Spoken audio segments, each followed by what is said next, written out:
This conference will now be recorded. All right. So, how is everyone? Good, man. Good here. Doing good. Awesome. Awesome. Awesome. Well, of course, the major thing here is if you have questions, jump in and ask, or we'll just kind of get off tangent. So, feel free to put us back in line if you want. Um, I've got a few little things, but I'll fill that space after we do some introductions and maybe take some questions and hang out a minute. So if anybody has anything, feel free to jump in. And if you're new, feel free to introduce yourself or not, whatever you prefer. We're easy to get along with. Ask Arthur, he knows.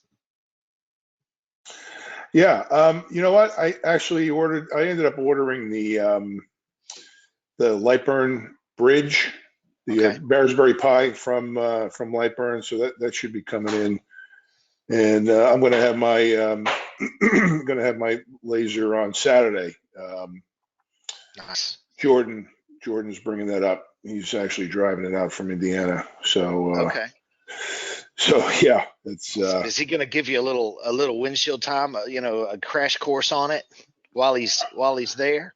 We'll see. I'm not sure what kind of condition he's going to be in after after a 13-hour trip, but Right.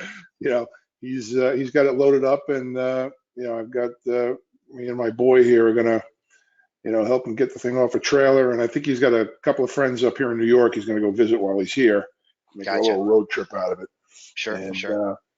So we'll see. I hope I hope he's got at least a couple of minutes to hang out, have a beer, Sure. and point out a few things. But Absolutely. I figured. If not, you can sign up for a session with me and you can have a beer and we'll go over it remotely. Awesome.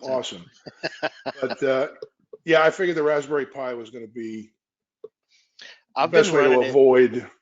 Yeah, and I'm looking at getting a Mac because I need to have one so I can see what other people are talking about. I'm strictly PC around here, but I have one anyway, and it's neat. The transfer times are faster. I haven't had a file transfer error since I can't remember when. Nice. So it's a good deal. So. And yeah, it's just a couple of things that I haven't gotten to yet because I don't know exactly what to expect. I know that he's got the original fan that came with his unit. I've been looking at the Inline Fan, but I'm reluctant to drill a hole in the house until I'm sure of if I'm going to stick with the 6-inch or maybe upgrade it to an 8-inch. Mm-hmm. So I'm kind of holding off on that, but I've completely reworked my whole 2-car garage, which used to be a wood shop. So now it's going to be now it's going to be a laser. Mm-hmm. It's going to be centered around the laser, and nice. We'll see. Yeah. Cool. Well, if you have anything, just shoot us a message or whenever when you get that stuff in. Especially setting up that bridge. Right. If you run into anything. So, but it's cool. It should be plug and play. So that's what I'm hoping. Yeah. Awesome. What was that for? The Raspberry? It is. Here, I'll let's see.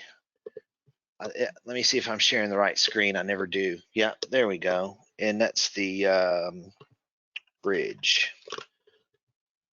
So it's a Raspberry Pi, and you can get it as a kit from them, or you can put one together yourself if you want to DIY it. It's not too bad. But of course, the Lightburn solution is, turnkey. But it basically creates a Wi-Fi access point to your network or to your device or computer, directly to your computer, however you configure it, via your Wi-Fi, and creates, actually converts that. It communicates directly with Lightburn and creates a TCP/IP protocol to go to the Ethernet port on the computer. So it's like a wireless gaming adapter. You know how you could take a router and hook it on something that only has a LAN port and you can make it wireless. It's kind of like that, but it's different in the fact that the controllers use UDP protocol, and it doesn't play well with regular Wi-Fi. So you're eliminating the Wi-Fi protocols by using the Lightburn Bridge because it's totally TCP/IP. It hooks to the Thunder or to your PC? So this will hook directly to the laser. right to the Ethernet port. So you'll plug your Ethernet cord in this side and plug the other side right in your laser. And matter of fact, let's see. No, that's the kit. We need the instructions. I got a question for you. This is Donnie. I'm new to the channel here. Just Hey. as a introduction, I bought a 51-130 waiting on it to get delivered, but Okay. I have a couple 3D printers that I run Raspberry Pis on, and what I run Octoprint on those to interface with the 3D printer. What software is on the SD card on the Raspberry Pi? It's proprietary because it talks directly to Lightburn software. Now it's running Raspbian or something like that, and you can put, add your own stuff in there. It's a little different though. It won't support a camera yet. Now this isn't truly a G-code controller, because when I had K40s with G-code controllers, I would use the Raspberry Pi, the Octoprint, for my laser also, and was able to get the camera and everything to work. This one is a little bit different, but same principle. You're just basically making a server for the device. Right. Yeah. Well, I put the Raspbian on there and then loaded the Octoprint, and I didn't know if does Lightburn have that you can download and put it on the SD card, or? Yeah, absolutely. I'll put it in the key. If it's for personal use, there's the link for it right here. I'll copy the link address and stick it in the chat so you can snag it. Okay. So your laptop connects directly to that piece? Well, it doesn't matter. That turns into a wireless access point, and you can connect directly from your computer, wirelessly to it. That's what I mean. Or from your network. You can hook it into your router and have it on your local area network.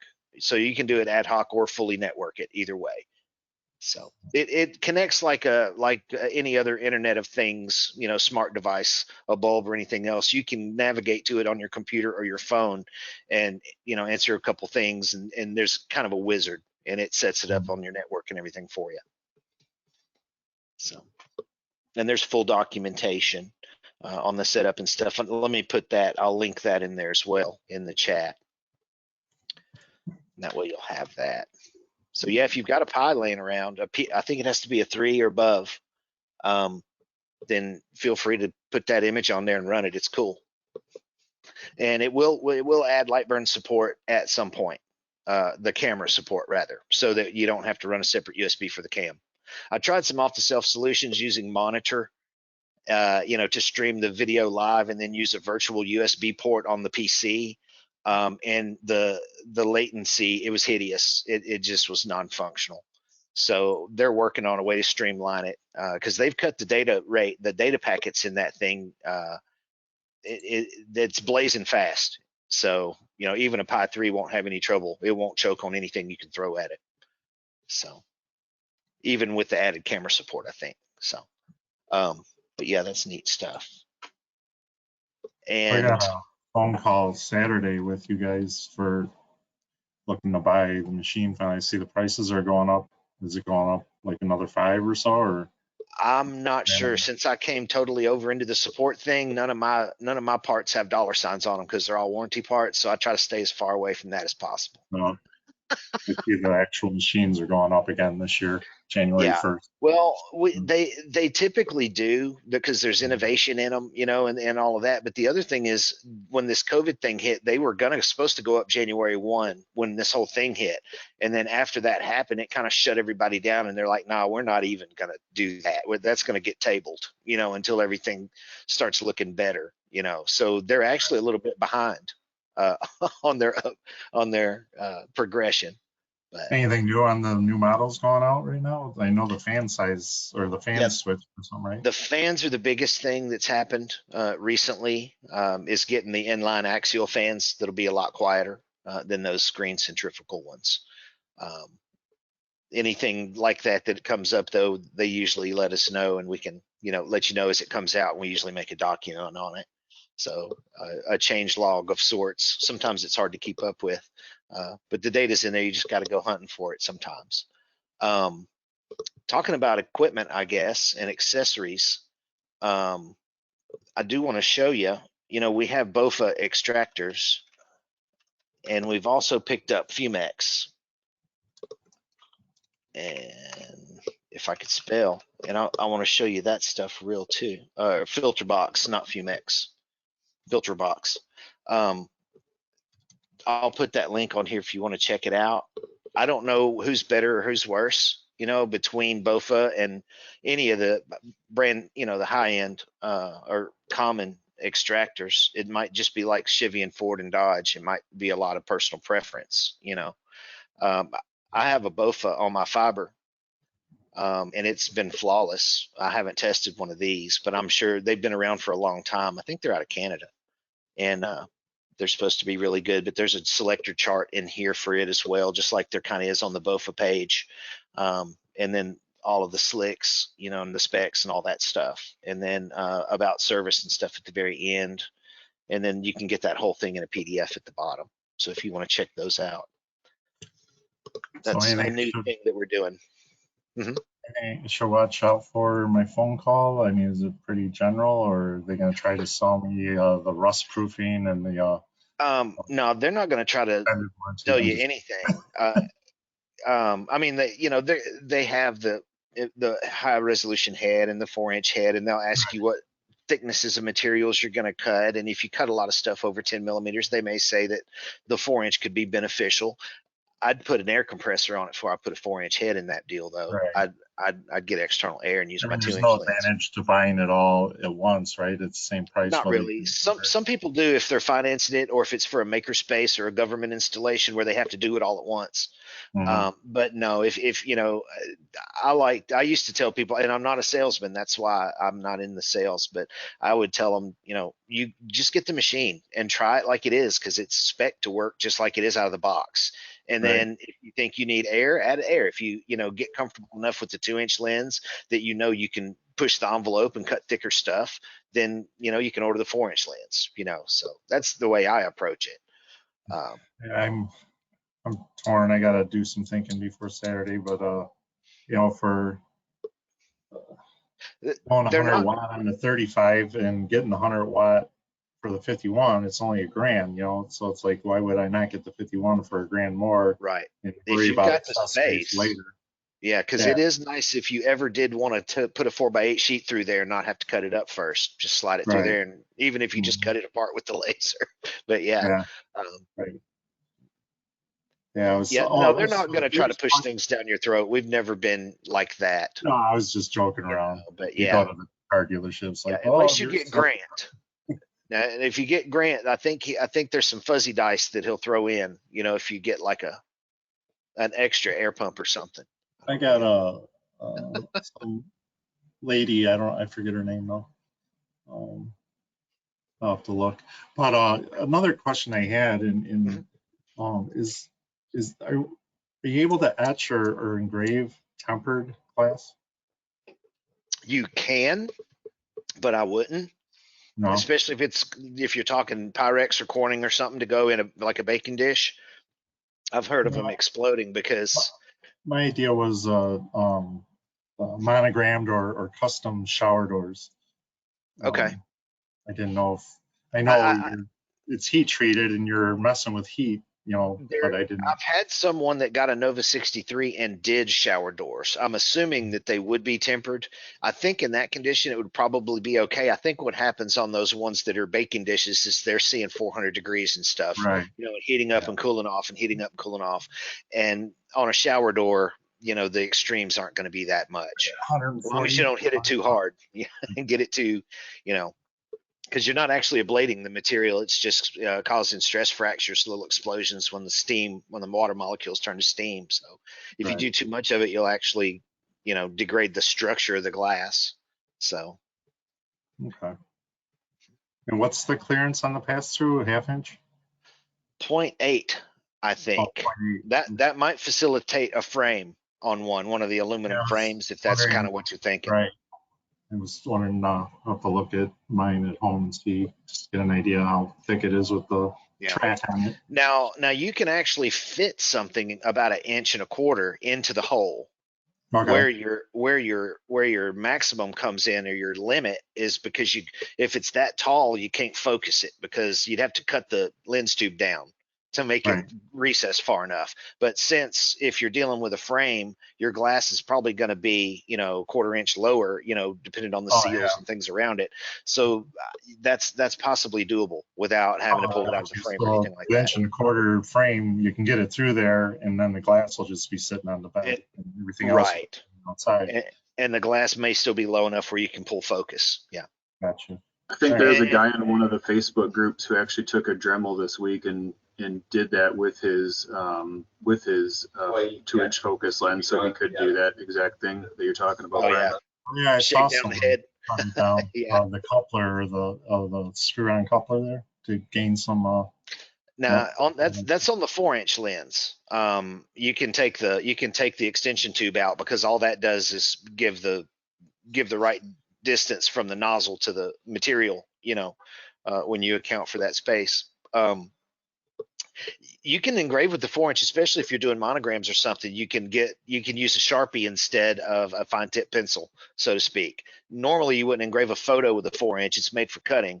People do engrave monograms in the middle of bowls, for instance, with a 4-inch because they can get that extra clearance. If it doesn't have a lot of fine detail, and if you're doing something on a shower door, it's going to be big. You could probably even save time and also get better beam density out of that 4. It would be wider.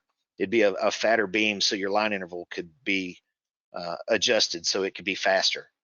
Gotcha.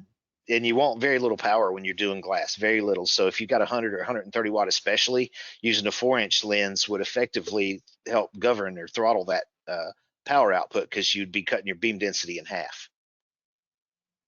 I think I brought this up before. So basically, there is a discussion or a lot of back and forth on the 100 versus the 130, and you lose some detail, or you don't have the control at lower wattage. Is that what it is, or Like let's say on a 130 watt tube, and these aren't real numbers, I'm just kind of pulling stuff out of the air, but let's say that the lowest power that you can reasonably fire or get a reliable beam signature out of a 130 watt tube may be 15 watts, 16, something like that. Whereas on even 100, but the 80s, especially like on my 80, you know, I can probably get down to about 4 watts. You know, so you have a lot more finite control on that low end because of that strike, you know, because of the threshold there. Gotcha. So not saying it can't be done, you just have to increase your speed, you know. If you have a 130 watt machine and you're engraving glass, you're going to have to go fast. And then you have to think about your beam as a little dot of light, and it's just like a flame, or just like when you move you know, take a magnifying glass and with the sun and move it around. If you move it back and forth too fast with the mirrors and all that stuff, it starts turning into dashes instead of dots. And then if you're doing a picture, for instance, you blow all your detail all away. So but doing engraves of monograms and things like I'm thinking that would be done on the application you're talking about, those are solid raster engraves of vector images. So it's either on or off, you know, so you can dial it down pretty good. Gotcha. And be able to accomplish that. So but yeah, they'll take good care of you. So, and if you have any questions, that's, you know, you can also, if they're a little more techie or whatnot, you know, feel free to hit us up too.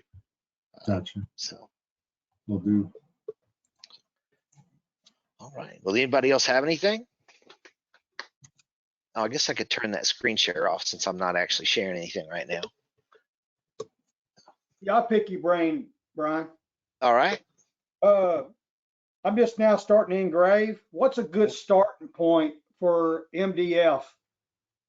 Well, on engraving, from what I've found from the materials libraries, what's that? What wattage machine do you have? I got the 35-100. I'm all over the place. I'm either way too light, way too dark, or in between, but it's nothing really looks really good in my opinion. I got you. So let me pull up this PDF of 100 watt material libraries, and this is the same pretty much across the board. If I can get it to open, I have something weird happening. I think I clicked it twice. There it goes. It's like 520. It's like 500 speed, 20 power. Yeah, Yeah, if you look now, that's not to say you don't have some dialing in to do, but across all of these different materials, whether it's grip tape or MDF or rubber or glass or metal, it's all 500. Yeah, I see that. And your powers are around 20. So your answer to what's a good starting point, this would be it. Okay. But that's also doesn't look like it's dialed in very good. Now they've done, whoever put this together, they did a lot of actual testing on it, but yeah, anywhere I usually go anywhere from 400 to 600 millimeters per second, depending on what I'm doing, and on my 80 watt, anywhere from 15 to 30, depending on what the substrate is, with a line interval of I seen Robert's video this past week, and I think he's like 300, and he just keeps going back and forth. That was a good video he made too about how to save time. Have you seen it? That's pretty good. I haven't got a chance to look at it yet. This past month or so has been kind of crazy for me. I haven't been able to watch anything. I don't even watch my own stuff. I just put it out and hope for the best. So, but yeah, he's doing some good stuff. He's getting a heck of a following on there too. So that's good. I guess I do have a question for you too. Okay. You remember a couple weeks ago, maybe 3 weeks ago, you logged on and helped me put my Corel draw in. And it's been working flawlessly. And then Monday, I guess, we had an update for Lightburn. And when I updated, it wiped everything out. I don't have Corel Draw anymore.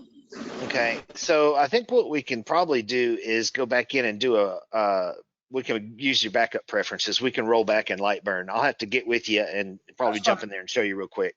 Yeah, but that's something we can handle. I want to try a different approach, because if that's a fix, then it'll be a permanent solution. So. Okay. Let me just log on and set up a support ticket with you.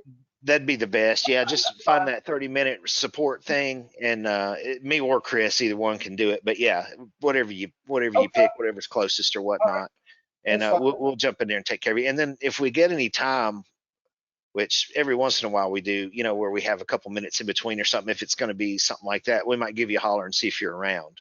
Okay, but at the very least, you can have something in stone, so we can get it taken care of.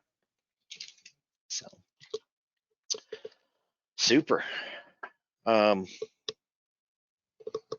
So anybody else got anything? Feel free to jump in.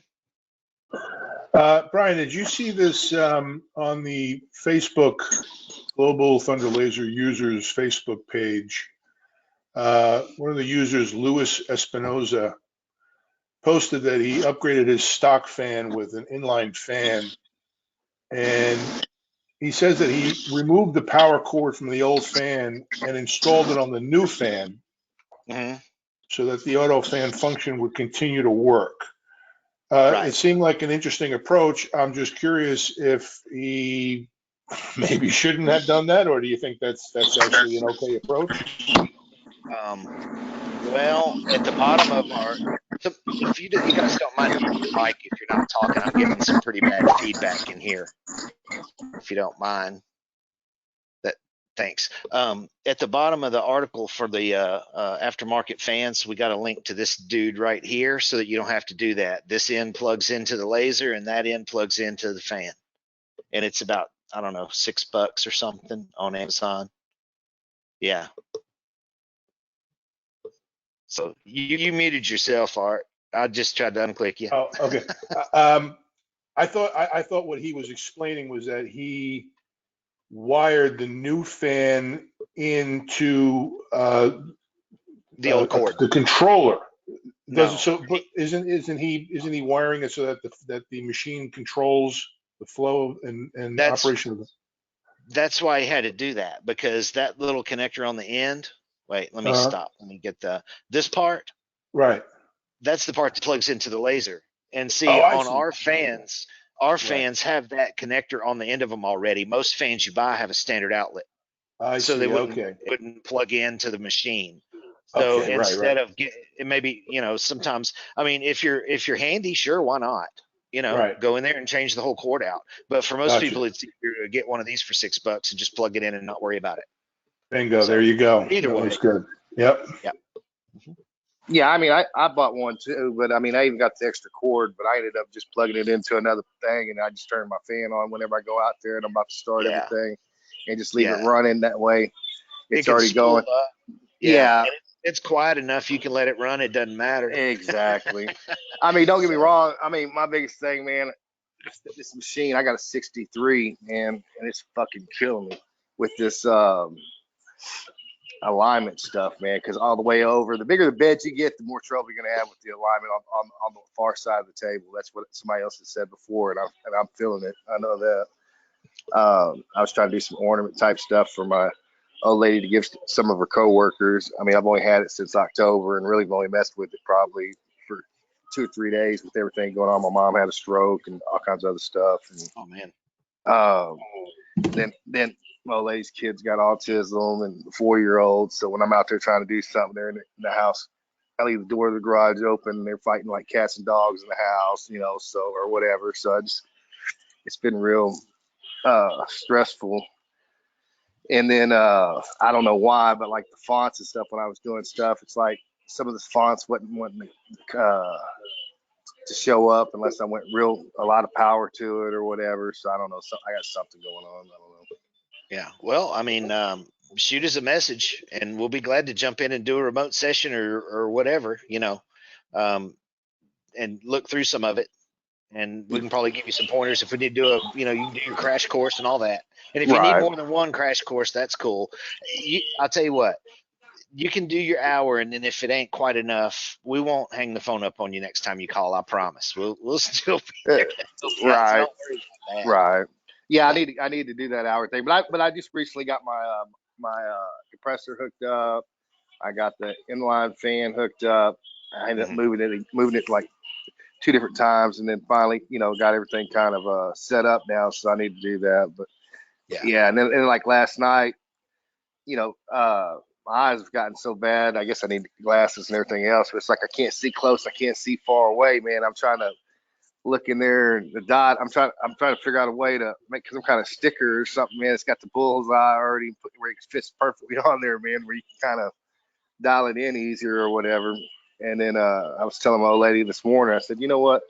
I'm gonna put the cutting head on so it's got the littler hole. And then that way, if you're seeing the light come down, it's closer than just eyeballing, and then go from there. And maybe it'll work better for the engraving hole on the cone. I don't know. gotcha. But yeah, anything you got, man, just hit us with it, and we'll be glad to work through it with you. That's what we're here for. So, Brian, is there a quick way to find the difference between the 80, 100, 130, how thick you can cut through? I know I've seen it before, but I'm having problems finding it. well, yeah, there's a comparison thing of sorts somewhere. I think it was under where it says material and then how thick. You have the Let's different. see. There's a parameter comparison. Now, here's the thing, though, and yeah, this matters more on time because, like, I can use my 80 watt. I can cut 3/4 inch acrylic in my 80 watt. I can cut 3/4 inch, natural wood, in it. So, I mean, It's the just the amount of difference. passes. Well, either that or time and passes. Yeah, I like to generally do everything in one pass if at all possible. So you're ejecting all the smoke and stuff, all that junk through the kerf out the bottom and let it be ejected. But I don't know. I mean, that's good because it's derived from the settings lists. What speed and power it takes for a material, and then they work backwards to get this stuff, I think. But that doesn't mean, they put not applicable for 1/4 inch MDF on the 40 watt and the 60 watt. And I really don't know why, because you can cut 1/2 inch MDF on a 60 watt. You see what I mean? I don't know. It says 8 mm. What is that? Oh, that's 8 millimeters per second on 1/4 inch MDF. Yeah, that sounds about right. But some of this stuff where it says not applicable, I don't know. And I think it would cut bamboo also. I think that 40 watt machine would cut bamboo. It'd just be really slow, Is like 1 millimeter per second. super hard or something? Like it says most of it can engrave it, but it can't cut it, or Uh, for birch plywood. it's tough. I mean, it's real fibrous, and and they usually laminate that stuff together in anything that's big enough, to make a board out of. So you have inconsistencies, kind of like plywood, except you have strands of different materials, laminated together, so it can make your engraving look darker and lighter as it hits different, sections of the bamboo, and things like that.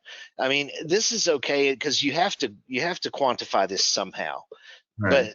But saying what will a 130 watt laser cut that a 40 watt won't,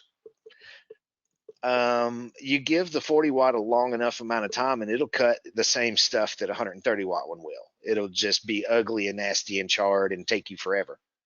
So I guess I think 100 watt is a good, 100 watt is a good if happy you want to medium. do engraving and cutting. Yeah, is a good in between. because the beam signature, or the spot size of the 100 watt tube and the 80 watt tube are about the same, about 6.2 millimeter, I think, is Gotcha. the beam waste on those in the near field, before it's focused. So the spot size will be almost identical between the 80 and 100 watts. The only difference is the 100 watt will have just a little bit higher ionization threshold, where it'll have to have a little more current, a little more power to be able to maintain a uniform beam signature. What's it on the Odin? What's that beam on the Odin then? The beam on the Odin, I don't know, but it'll be, I don't know, probably 3 or 4 times smaller. Yeah. And you can dial it down to a half a watt or a quarter of a watt and it'll still fire. That's what's so cool about an RF tube, with doing engraving on really delicate things. Like, do you think that'll catch on more and prices will come down in the future? I mean, just prices on the RF tubes? Well, no. Well, I mean, that's been around. I have a ULS, or did, that was 1990. They've had those, the RF tube, ULS, Epilogue, Chotec, all those guys have been using RF for 20, 25 years. So it's not new technology. It's new in the Chinese world, that we're looking at. They're usually glass tubes, but I don't know if they may come down as technology goes up. I mean, that'll of course happen. But if you think about it, you're not really paying that much more, because also it lasts 5 times as long as a glass tube. Right. So you're just buying. The problem is like the Odin, you can't do any kind of pass through, so it kind of limits me for my ideas, Right. I'd love to have something more precise, and I mean, it sounds awesome for a couple of grand, but if you can't even do pass through, then you're really limited on size. Yeah, and it may be where you can open the front door and bypass it and use the pass through that way and have it stick out the front. That might be possible. You could probably fool the machine to do that. I don't know if it says it in the specs or not, but it doesn't have true pass through openings per se. Right. It still may be possible to a limited extent. I'd have to check on that. Back end's probably got the RF in the way, right? I imagine that's right. Yeah, on the back side, it's got all the stuff in the way back there. Right. So, yeah. And then of course you could get an RF solution in a Nova, but I don't see the point in that, because you can go twice as fast with an RF tube, because it's, it can pulse a lot faster. But still you're limited to 1,000 millimeters or 1,200 millimeters per second on the Nova. You're not really gaining anything. Matter of fact, if you put an RF tube in a Nova and your max speed is still 1,000 millimeters per second, you're going to engrave everything. It's going to take twice as long to engrave as it would with a CO2, with a glass tube. Gotcha. Because of the spot size. Actually, that's why the Odin's 2,000 millimeters per second. It has to be faster because the line interval is smaller. Right. Makes sense. But would there be a way to change out the motors or something from the Novas to the Odin to get? The Thunder can handle 1,200 millimeters per second. I think the gantry can handle it. But you got to remember, this is an industrial machine. The Epilogues and the Odin that we have and all of those, the inertia is very little on the heads. They have very little weight to them. They're measured in, grams instead of ounces. So you can be a lot faster. You can have higher acceleration, and in that instance, you'd have to have faster motors. But if you tried to put, for instance, full servo motors and run the Thunder at 4K millimeters per second, it would probably handle it. I don't know though. We'd have to try. But I know that I would probably prefer the Odin because it's specifically purpose built for the RF tubes. You know what I mean? Sure, you could do it. You could put motors in. I don't know how it would react though. I'm sure it would work because there's some other companies that are running supposedly 4K, full servos on theirs. But we haven't tried. I actually looked at a set of ClearPath servos, and I was going to see maybe at one point putting a set on a Nova and see what I could get out of one with some aftermarket motors in it. But then I throw all of our uniformity across the machines, out of whack. If everybody starts doing that kind of stuff, it becomes hard to maintain and support because everybody's swapping their motors out for all kind of stuff and souping them up like hot rods, which is cool. But that causes headaches for us sometimes. Hell, I ain't trying to have a hot rod. I'm looking for a Camry or something I can just cruise in. Exactly. Well, that thing's a tank. So yeah, I know. I mean, like me and my old lady keep talking. I'm like, I don't have as much time. I mean, I have time, but I don't have time because of the kids and stuff, and a lot of family issues and stuff. And it's like, man, I said, well, because I got it in October, and I was telling my last, I should have ordered like in January. That way, I had plenty of time, for Christmas. And it's like, I'm kind of sick that I didn't get, really jump on anything for the Christmas holiday thing. It just didn't work out for me. And I said, but next year, we're gonna be ready. Matter of fact, during the year, by the time Christmas time comes, I'm gonna have about 5 or 6 totes already built. That way, everything's ready to go with just stuff that you can still personalize, but it'll be just kind of generic. And then jump in on the other stuff or whatever. Right. But yeah. JDS. Anybody do JDS at all? Oh. I haven't yet, but I mean, I want to. I just haven't done the business side of it yet. It's all kind of new to me. And then, I have a tax number for fireworks and stuff that I haven't done in the last couple of years. And I just got to go through and do all the paperwork, sign up for all this crap. I wish the website was a little more fiber CO2 laser friendly. Like, yeah, you can do this on fiber and CO2. No, you can only do this on CO2. If you get settings and stuff, it's like I got some samples of the leatherette stuff, and I'm like, I don't want to, I guess I'll just try it on my fiber, but it'd be nice to know, can you use the fiber for leatherette, That fiber will do an awesome job because you have a lot more control. If you're talking about, especially that stuff that's black with the silver underneath, that one's really hard to dial in on CO2. Even on my Nova 35, I got to really dial it in. Gotcha. But on that fiber laser, it'll do a fantastic job. Super low power and just break through that top barrier, right? It's so even. Yeah, exactly. Just enough to expose that last layer, and then maybe do a cleanup pass after that, real light, just to bring that silver out without burning through it. Cool. I wasn't even sure if I could. I asked a question on one of their YouTube channels that was showing it, but I never got an answer. So there's a bunch of fiber places, but one that I'm in is Fiber Laser the Next Level. I don't know if you've seen that group. Yeah, I'm in there. Okay, I'll put that in the chat just in case anybody's one. But Zach's pretty good at that stuff, but I've seen him do kind of what you're talking about on that leather in this group before, so there may be some insight in there in that group. I think I remember seeing. I was thinking about taking one of his classes actually, just to get a little. Yeah, I did it. I took one, and he's great. No. He does an awesome job. He is knockout. Yeah, I mean, he did a fantastic job. So I'd put him to work for Thunder. I'll put it that way. Yeah. So. Cool. All right. Well, anybody else got anything? I've got a question about. Brian. Go for it. Okay. Oh, my name is David Hawkins. I bought one of your 60 watt, and I was setting up a test burn like little page, and I pulled down your little cut file, cut pieces of it out of it, put it in Okay. my own, and for some reason, when I get down to 10 millimeters and 5 millimeters a second, it completely just quits working.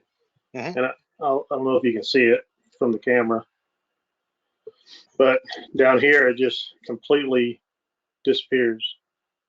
And what is it? Yeah, I don't see it. on. I don't see a Oh, I camera, don't but I have a know what it camera on. is. If your head travels at 10 millimeters per second or below, it's going to use the minimum power value, and Right. that's hard coded into the controller. You can't change that.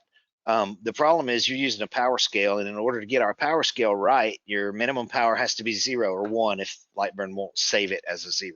So it doesn't fire, so that you get your range for your power scale correct between 0 and 100, or 1 and 100 be close enough. So anytime any of those minimum power values are set all to 0 or all to 1, and you're doing 10 millimeters per second or below, it's not going to fire. And that's expected behavior. That's just an incompatibility with the way you have to set up the power scale and the hard-coded rules that are in the Ruida controller for the motion planning. So if I want to test 10 millimeters and 5 millimeters a second, I need to individually set each one of those. Correct. Draw Really? separate I lines and didn't. make. I always. Sorry. Go ahead. Yeah, I would draw a separate layer for each one of those, and then set the things accordingly. Yeah. Okay. Yeah, that's kind of what I ended up with down here. It kind of Gotcha. threw me off because I thought it was just power that actually dictated whether it would fire or not so much the speed. So. Right. So, and what that's for, and we typically tell everybody when you're not doing a power scale or a grayscale, to typically leave your minimum power set the same thing as your max. And what that's for is if you're doing a real detailed drawing, and it's got a lot of motion, direction changes. So you're cutting out a star, a little tiny star on an earring or something like that.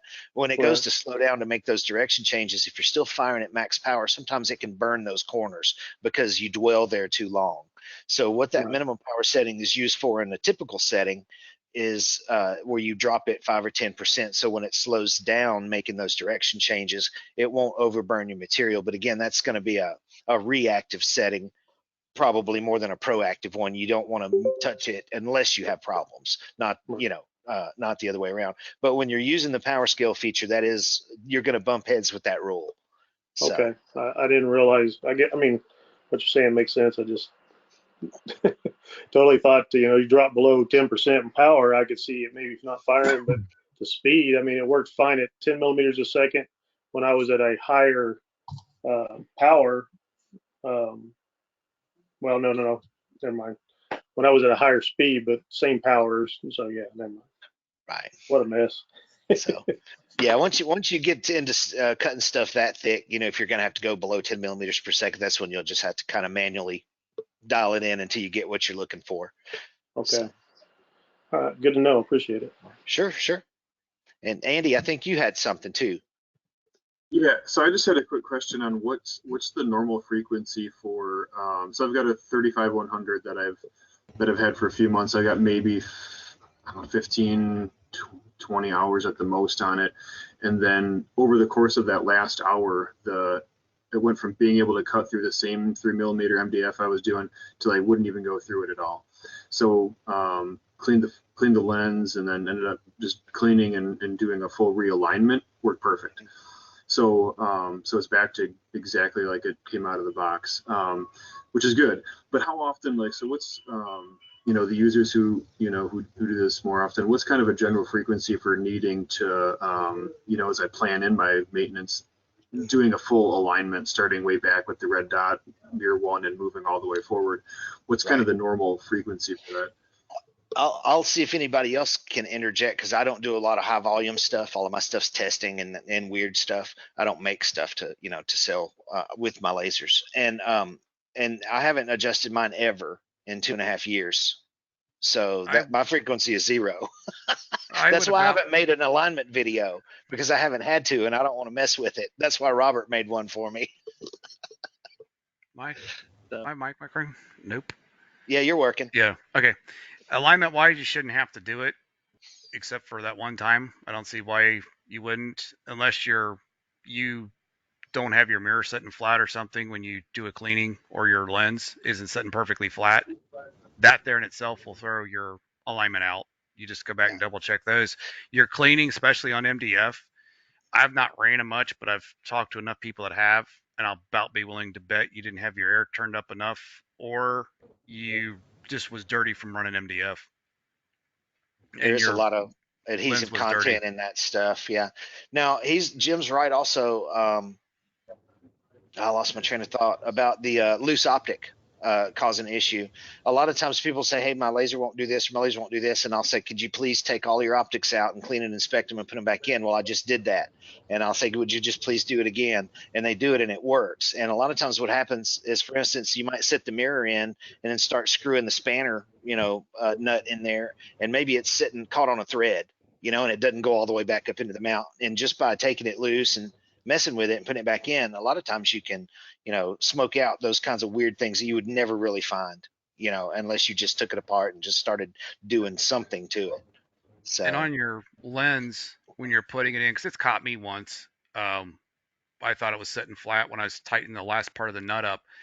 I now keep it turned up, or keep it so that the lens sitting down. Obviously, when you're screwing the nut in, instead of turning it sideways or anything, make sure you keep it turned up and down, and keep tapping the side of your nozzle to keep that rock flat. And just before, when you get to the end of it, and you're starting to tighten up, back off, tap it a couple more times and make sure it's seated properly, and then tighten it up. That will pretty much mitigate your lens being anywhere weird, and assures you're going to stay tight. yeah. Nice. Thanks, Jim. Hey, another quick question then. So on mirror 3, when you're adjusting mirror 3 as it's coming out the tip of the nozzle, how precise do you have to be with that alignment? I mean, the tip of that nozzle is, just Right. minuscule. So how precise do you have to be to get it in the center of that? You're talking like human hairs here. I'm like, spent like Dead 20 center. minutes like. And you'll know if you're not, because usually it'll cast a secondary beam. You'll get a shadow or something like that. It'll hit the side and reflect off. One way to tell for sure is take the small 2mm orifice nozzle off and get that one that's got the 6mm orifice that's in the toolbox, and put that on there. If your cut cleans up, then that's probably going to be because of your beam verticality. And then mirror 3 may need to be tweaked a little to center it back up in the dot again. You can also tell if your nozzle gets hot to the touch. Be careful when you grab it. If it gets that, it may get pretty hot. It shouldn't, but it'll absorb that laser radiation if it's reflecting off of that and heat up. So that's another way you can check. Cool. I don't know if Also, Brian will agree with this one too, is taking a piece of tape and putting on the bottom of your nozzle and sort of getting it to imprint so you can tell where the circle's at, yeah, and do a pulse absolutely. test and see if Absolutely. you can tell exactly where it's coming out of the nozzle at. Yeah. And in the beam verticality part of the alignment, I think it shows they used Scotch tape or something. But yeah, painter's tape, whatever, and you can just pop a dot, just like you do with the mirrors, to make sure it's on the center. Also, when you're tightening your thing, I'm not going to turn the sound on. I don't know if it would come through anyway, but I don't know if you can. Let me make that bigger. This is Steve over at American Photonics, and that's a ZNSE optic that's inside a little mount that he made with some plastic screws. And it doesn't take much. He's just using his finger to barely twist, and you can see how that lens changes the deformation and everything. If you over tighten your lens, you can cause it to go out of focus. You can cause it to eventually fracture. So it's really important not to, put the grip on that thing, because it's not glass. It's a synthesized crystal, and it's water permeable also. So when you clean it, make sure that it's really good and dry before you fire your laser, or it'll explode on you. It might look like something like that, which that's thermal insult because they forgot to clean it. I think that one was in there a couple months first.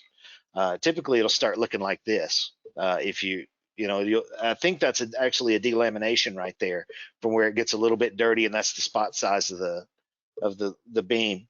And then if you let it keep going, it'll end up like that. It doesn't take long to burn up a lens. So just make sure you too, when you're cleaning, if you're using alcohol, make sure you're running like 91%. A lot less water and impurities in it, and that way it's a higher alcohol, and it'll flash off a lot faster when you're cleaning. Just Acetone is good. normal Q-tips are the best, right? We send the clean room swabs, the foam tipped swabs that are lint free. Old fashioned way, yeah, it was a Q-tip. You may have seen someone, I think I mentioned this the other day, Jim will probably laugh about that. You may see somebody clean, especially those mirrors, with a little bit of spit in the t-shirt, if time doesn't really permit for the proper. On the mirrors, yeah, I can see that. On the mirrors, yeah, I wouldn't probably do it on the lens, but yeah. Another tip or trick that I use is use the lights on the inside of your laser. Those LEDs are pretty bright, and when you're cleaning, you can use that as a refraction off of your lens or your mirrors to see if you've got any kind of smears or any kind of debris that you can't see normally, just by waving it in front of those LED lights, because they refract pretty well. Yeah. And I just posted a link to the preventive maintenance checklist in the chat in case anybody wants that. I had a question for you. Kind of turning the garage into a shop. If I'm gonna do pass through for layout and like layout of the machine, where to put it and everything, if I plan on doing pass throughs, is it a pain to move the machine out from a wall, or do you have to like re-level everything, or is it best to have it out like a table saw where it's away from walls? And if you're going, Well, most people don't have their place set up or enough space to leave it where they can, leave it permanently set up to be able to use the pass through. So, in my case, I don't use it very often. I do on some long things, not necessarily. Well, I've got a 35, so I couldn't use a full 4-foot sheet anyway. But you can leave enough slack there, especially if you got a sufficient enough exhaust fan that's close enough to the actual outlet of the exhaust, so that most of your exhaust system is a plenum. You can leave some extra so that you can roll the machine out. That's what I did. I have a little bit of extra, and then I'll just roll it out. If I need to use the pass through, and when I'm done, I'll push it back up against the wall. so there's no concern about anything being Level, yeah, level matters. Level in the sense that you're thinking about, like planetary level, like bubble level, that kind of matters. Yeah, sure. But you can have that thing on a 15-degree incline, and as long as the bed and the gantry are calibrated together, so meaning the head is in the same distance in all four corners of the bed, doesn't really matter as long as your work doesn't roll off of it. Yeah, the only thing I could say you're going to do is most garages are pitched due to water. Yeah. If they're built properly, is just lock a couple wheels to make sure it doesn't start rolling on you. But when you're installing it, if you're planning on moving it out, I would set it to where you're going to move it out, hook everything up there, Yeah. and then push it back to where you're going to keep it at normally, and make sure everything doesn't kink up really bad. Yeah. So instead of trying to install it, then move it, install it where you're going to move it to, and then push it back. And then you can see what problems you need to work out. And any advantages or disadvantages to going out the wall versus through the roof, pitched roof, as far as ventilation? Or I prefer going through the wall because I don't like cutting holes in my roof, because what happens if I had to fix it later? The chances of me having to patch anything on the wall because of a leak underneath a soffit is almost zero. I just don't like the idea of cutting big holes in my roof for, if I had another way to outlet it. That's Kevin, my thought. But then you're knocking a big, huge hole in the side of your house. So, what part of the U.S. do you live in? Northern Illinois. So you guys do get snow. The problem I have with people going out the roof, if you're only going out with a roof cap and we get a good 10, 12 incher, your vent's going to be covered in snow. And then you're going to turn your fan on, and you've got to either get up on your roof and clean it off, unless you stack it like a stink stack. And then it's going to be impractical, because then you have to have a cap on it, and you're going to have water coming down. You're better off in a snow area going out your wall. Yeah, I got some, actually, they're like old barn frame windows with the 4 split pane planes. I think I'll probably, because I got a hardy board siding, which I really don't want to cut through either. Right. Because so I might just knock out one of those panes and build a plywood round opening. You could use your laser to cut a little spacer to put in there. Yeah. Sure. Yeah, I went out the side of of course I have vinyl siding, but I just went out and I made sure it was sealed up and caulked up on the inside. You can't even tell really where I cut the hole in the wall. And on the outside of the house, it looks like a dryer vent. because basically Yeah. I used an 8-inch dryer vent. Yeah. Right. So Gotcha. I got to take this, off, guys. I appreciate all the info. Looking sure, forward to man. my phone call this weekend. All right. Let us know Hopefully if we can help, I man. can pull it and get her ordered. All right. All right. So Thanks, guys. Have a good the weekend. sure, you too, man. Andy, this is back to what you were asking about. There's that I sent you that link, but there's where they checked it with the tape. There's the 2 millimeter orifice, and then just fired it through it, to make sure it was centered up. And then they show here as far as the beam verticality goes. Here's how to test the bed. I don't know that I'd use that acrylic piece. I'd probably use a straight edge. Well, it doesn't really matter. Whatever you want to use to gauge it, but it needs to be within 0.5 millimeter on all 4 corners. And if it's off, there is an article here in that link that shows there's 2 ways. You can either loosen the Allen screws here that hold these rails on that keep the seats, the saddles for the blades, or this is showing they don't do this anymore. They had machines that had 2 motors on the Z-axis, and they wouldn't move up and down the same all the time. So they went back to 1 motor, but this one looks a little different. But you can grab the belts and release the tension if you need to, and then turn each lead screw individually, and then tighten the tension back up on the belts. That would be the other way, depending on how far it's out. If it's just like a millimeter off, what's the fastest way to... If it's a millimeter off, like up in this corner, and I need to bring it down a little, I'll probably loosen these first 3, or maybe all of them. You don't want to go too far. And when you loosen them, you only want to loosen it enough where you can maybe take something and tap it with a screwdriver, but it'll still maintain tension and not just come loose. Or I don't know, whatever. You don't want to get it too far out of whack. But I would probably take these first 2 or 3 screws a little bit loose and see if I could just move it down. Just put a little pressure on the blades there to get it even back up. But they show this way first. If it's just 1 corner and on the other 3 are perfect and it's just a millimeter, it may be worth pulling these covers off and letting go of the belt tension and just turning that 1 screw, a 1/4 of a turn or something, then tighten the belt back up. Cool, thanks. So Everybody was well, probably right. enjoying it this week because I was way late. No, I Hey, wouldn't. you were late. Everybody could talk. Yeah.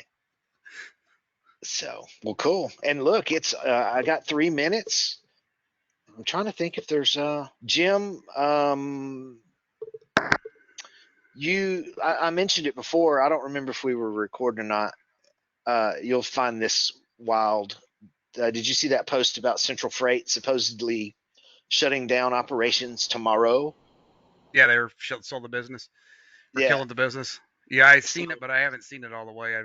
How would I don't understand in this environment how a logistics company would even want to try to go out of business. Well, I follow a guy, and he's formerly he used to write on the logistics. I haven't had a chance to really talk